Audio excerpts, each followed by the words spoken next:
Hi, I'm Amy Martin, and I'm going to be talking today about post-World War events and the impact on gifted education.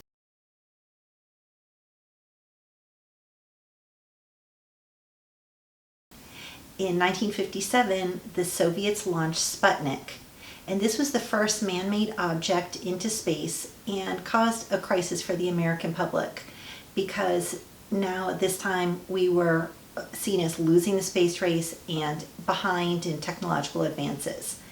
And so to counteract this, the United States passed the National Defense Education Act in 1958.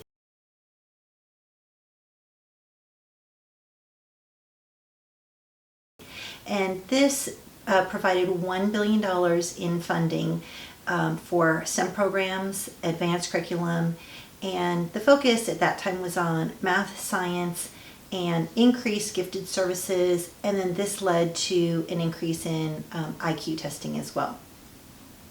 After this, the Marlin Report was published in 1972.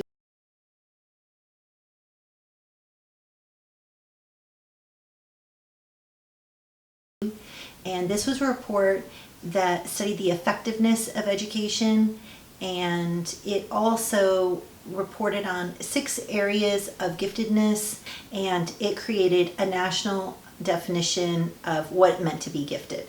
And it also broadened that definition to a scope that went beyond just IQ.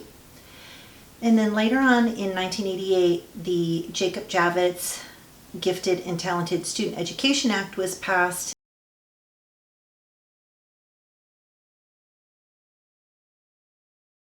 And this provided more research, a greater awareness for gifted individuals, grants with a focus on underrepresentation in school districts, and also grants to states and districts that provided gifted services.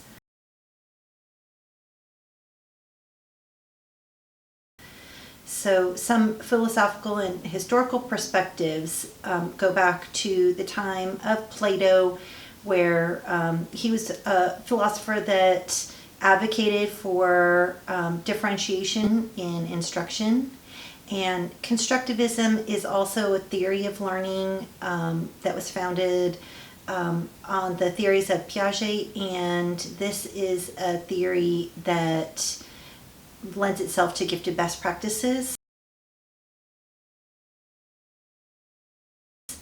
And in conclusion, some of the important aspects of gifted programming and increased awareness happened because gifted individuals were seen as really a national resource and something to be invested in, and also they were seen as a defense for national threats to our security as a nation.